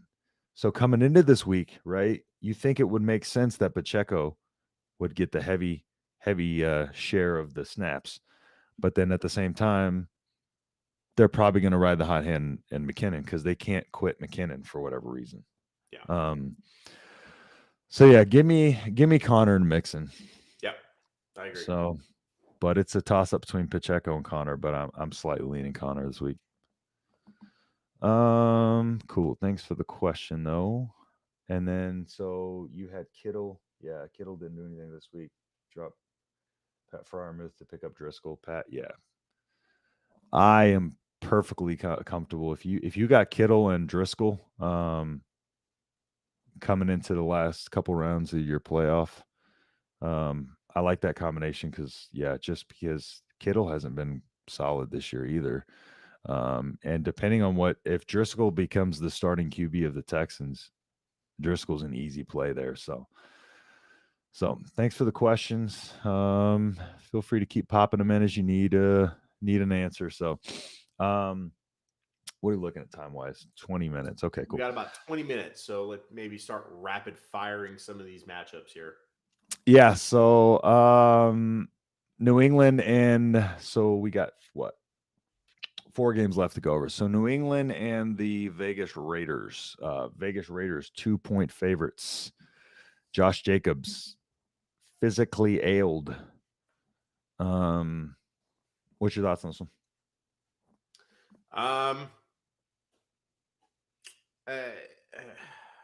There's a lot of injuries on both sides of the ball here for both running teams. backs, especially.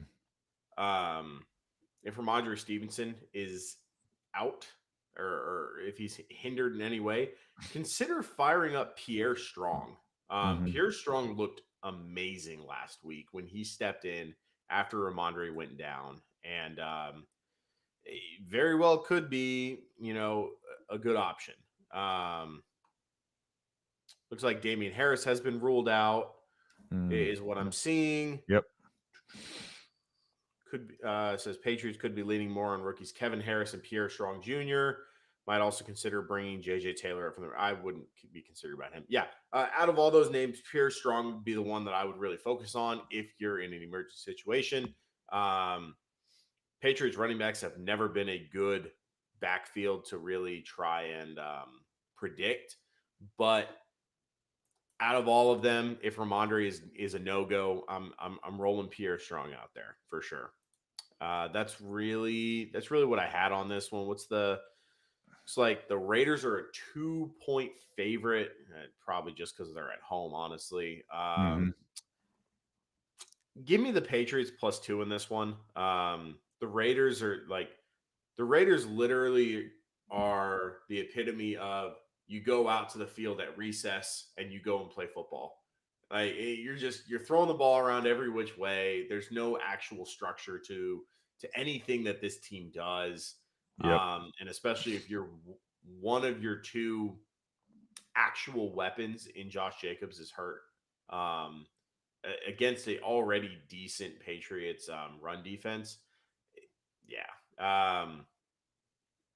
Give me all the overs on Devontae Adams, I guess. But yeah, give me the Pats +2.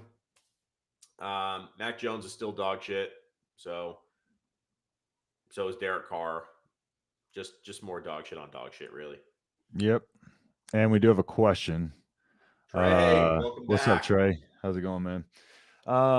So question here is full PPR. We'll start 1, Judy, Boyd, or Rachaad White. Dulcich is the tight end. Also, Denver or Dallas defense. I'm going Denver defense for sure. Yep. Boyd, I almost feel confident firing up Boyd this week because of T. Higgins' hamstring injury. And I do think T. Higgins is very much going to be out there, but not really fielding many targets. Like I said before, when we were talking about the Bengals with their injury reports, this is typical Bengals to put him on the injury report, say he's active, and run him out there for a play, and then him not play anymore after that. So, do I like Boyd over Rachaad White is the question. Who does Tampa play? Tampa plays. Just looked at this earlier because I have Rachaad White in my league. Tampa plays the Bengals. Yeah. So yeah, if it's full PPR, I think I'm still gonna go Boyd and Judy. Yeah. Give me and Tyler then Denver's Boyd. defense. if Ripien, however the hell you say his name, is out there at quarterback, I don't believe in the chemistry with him and Jerry Jeudy at all. Leonard Fournette actually finally looked like he was a good piece of the offense again last week for like the first time since September. That's the only thing that's scaring me about White right now. Yeah. So give me Tyler Boyd. T. Higgins is still kind of banged up. Yeah. Give me Tyler Boyd. Dulcich is a perfectly fine tight end for you this week for sure. I think they might actually rely on the shorter passes for Ripien. So yeah, and then Denver defense for sure. Thanks, Trey. Happy holidays. Cool. Yep. Good luck this week, Trey. Mega Brick has a question. So full Mega PPR, Brick. start one. DJ Moore, Alan Lazard, or Deontay Foreman. So DJ Moore again overnight came in with a ankle injury designation, and he is expected to go. However, we have to take that into consideration. But I'm not a huge fan of starting two people from the same offense. But let's just start one. I'm firing up. I like Foreman this week though, but I'm probably firing up. It's just hard to know, man. If DJ Moore was fully healthy, it'd be him easy. Yeah. Give me Foreman and Lazard. I'm leaning Foreman. Yeah, me too. The thing that I don't want to have happen here is if you choose to start Lazard, right? And you find yourself down by like 20 going into Monday night. Yep. Now all of a sudden you're relying on Alan Lazard to get you 20 points in a game that Green Bay should win, and they should be ahead over the Baker Mayfield-led Los Angeles Rams. Yeah. So, give me Deontay Foreman against the Steelers. Yeah. So you've is that pick one? I thought it was pick two. Oh, in that case, it's Foreman. I thought we were picking two. Yep. Oh yeah, start one. Yep. Okay. So my bad. I misread. Yeah. So Foreman. Sorry to waterboard you with that answer, thinking it was two. Because it would have been tough out of DJ Moore and Lazard. So for sure. Thanks for the question though, Mega Brick. Good luck this week. Next game. Let's see what we got. So we were done talking about Vegas, New England, I think, right? I think so. Yeah, we're talking. I think I don't have anything else to say on Patriots and Raiders. We got 12 minutes, so let's hop quickly into Tennessee versus the Chargers. Tennessee, I believe Treylon Burks is out, which is their entire passing offense. Yeah. Outside of what's his name, Westbrook Akine. I don't know how to say that guy's name. So yeah, I like the Chargers in this one. They're 3-point favorites. I do like the Chargers to win this game. Not really confident offensively and firing anybody up for the Titans outside of Derrick Henry. Right. Yeah, outside of that, you're down to what, Robert Woods and Westbrook Akine. Yeah. Derrick Henry for the Titans is my only confident. And then, of course, with the Chargers, you're firing up both Keenan Allen and Mike Williams and Gerald Everett, depending on the situation. Palmer, now we're in a position where we don't know with Palmer. Right. Very, very much up and down right now, but I think with Mike Williams fully getting back in the swing of things and Keenan Allen fully getting back in the swing of things, Palmer is good on the bench for now. So yeah, what's your thoughts on this one? Yeah, I'll keep it short and sweet here. This game is very much a don't get cute with it. So you got to start all the big names here. Derrick Henry on Tennessee side. Don't get cute with any of the other names there. When it comes to the Chargers, Herbert, Eckler, Everett, Big Mike Will, and Keenan Allen. Yep. If you can afford to bench Josh Palmer, put him on the bench. Same with what was his name, Carter. DeAndre Carter. Yep. Don't get Former Texan great. That's really all I'm doing with this game. Agreed. Yeah, this one's pretty cut and dry. I expect the Chargers to win this game though. Yes. Bengals versus Tampa. All right. Which Tommy Brady are we gonna get? No kidding. Burrow been playing out of his mind. Absolutely. Gotta love Burrow. You Jamar Chase. You're firing him up no matter what. Jamar Chase has been studdish for the first time back since his injury the last couple weeks.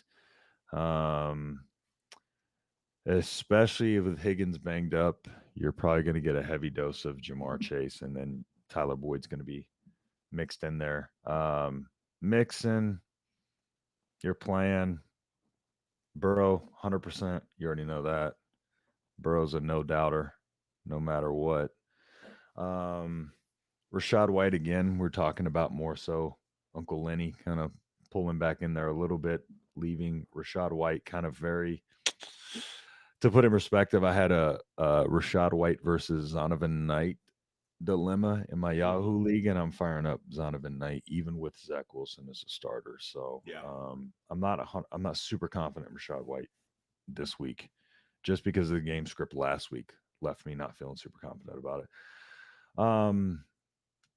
Godwin, Evans, you're firing. Not much really to say outside of that. The line on this one is Bengals -3.5, Bengals -3.5. And I'm staying away from betting this game though, just because Tom Brady. We don't know. I mean, this man can come out there. Good rule of thumb is to never bet against Tommy touchdowns. Yeah, so, I don't do it. Yeah, not doing it. Bengals got the best offense in the NFL right now. That they do. So, not too much to touch on in there. And make sure we don't have any questions. Nope. Okay, cool. We'll keep it rolling then. We have 8 minutes. So, last one we got. Well, we do have the Monday night, but Giants versus the Commanders. I'm firing up the Commanders defense. I actually dropped the Broncos defense to get the Commanders defense. I don't expect the Giants to do a whole hell of a lot. Commanders 4.5 point favorites. I do like the Commanders to win this game. Right now the Giants just are they got out to that start, but they're just like they're finally coming down. I mean, they're coming down to what we thought they were, which was not a good team. Daniel Jones, not a good quarterback. And this one, you're firing up Saquon. I don't think you're firing up Slayton unless you absolutely have to. Yeah, that's offensively, that's start right there. Yeah, offensively, it's going to be Saquon for the Giants, and that's about it. And then offensively for the Commanders, Gibson, Brian Robinson, Scary Terry. Yeah. You're not firing up Samuel. So, again, not a whole lot of questions here unless you're in a really dire straits and need to fire up a Curtis Samuel or Jahan Dotson, which hopefully you're not in that situation. All right. So easy one there. Again, Commanders taking them to win that game. Rams, Packers, old Baker Magic. This game had a lot more oomph to it on the preseason when you looked at the schedule, and now here we are, and 5-8 versus 4-9. It's disgusting. I hate it. Go Pack, go. Yeah. People are a little too high on Baker right now. Yeah. Like that was the perfect storm last week of somebody playing a completely horrible game and then a defense not knowing how to play defense when they were ahead and some reason went man coverage when all you have to do in that situation, just keep everything in front of you. And they just let Baker drive down the field. All they did was run a go route against man coverage. He threw it up. They went up, got it. It was just, and people think Baker is good now again. This is the Baker thing. This is like the emotional abuse of Baker Mayfield. This is what he does. He comes out and he does something and it gets the fans all. I think people like love Baker or hate Baker, but like also love to see him do good for whatever reason. It's just weird dynamic. Baker Mayfield's not good.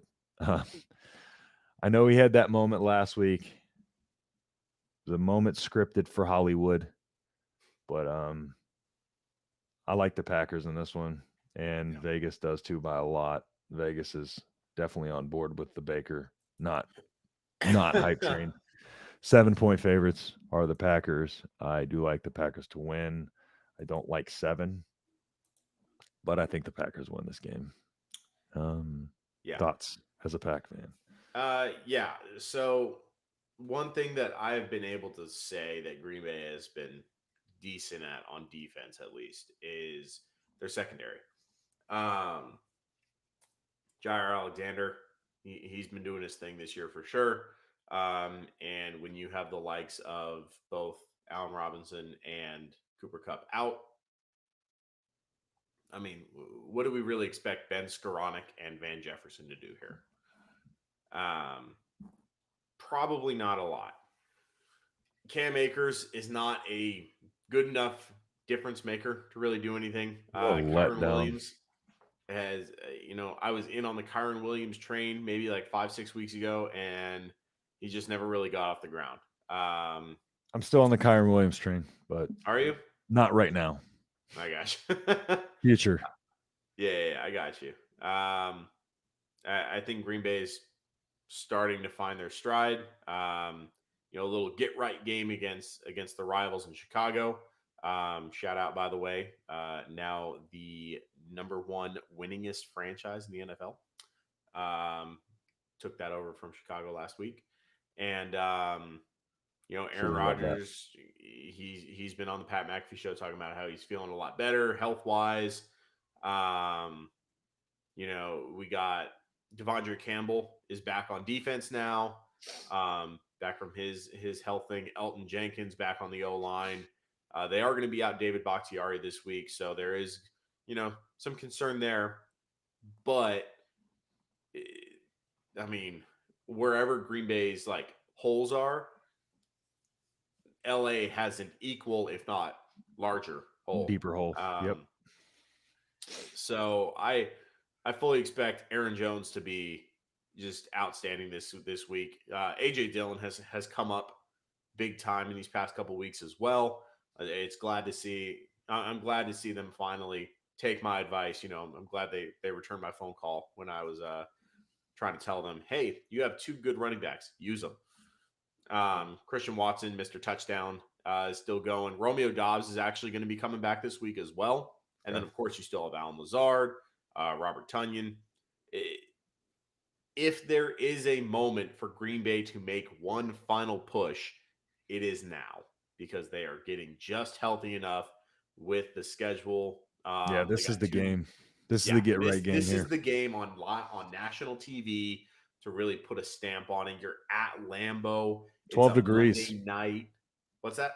12 degrees is the forecast. Exactly. Go let the little Cali boys know what it means. Freeze the Rams. Yeah. Doesn't have the same ring to it. A lot as much as it used to. Like playing at Lambeau in December in the playoffs and stuff was always like the nightmare. Not as much anymore if you look at the stats, but time to bring it back home. That's what I got. Yep. I think you got the expertise on that one as a Pack fan. I won't go too much more into that because we are running out of time. Yes, sir. I don't see any more questions in the chat. So with that, we will go ahead and take this to its conclusion. Best of luck, everybody, in your playoffs. If you made it there, if you're on a bye, congratulations on your bye. And we're going to try to help you win your championships. So thanks for tuning in, guys. And we'll see you next Sunday, same time on Cheesy Corn Sports. Peace. Thanks for checking out the Cheesy Corn Sports Podcast. Be sure to subscribe wherever you heard this podcast so you never miss an episode. For more information or to connect with Justin and Martin, check out Cheesy Corn Sports on Instagram, Facebook, and Twitter. We'll see you next time on Cheesy Corn Sports.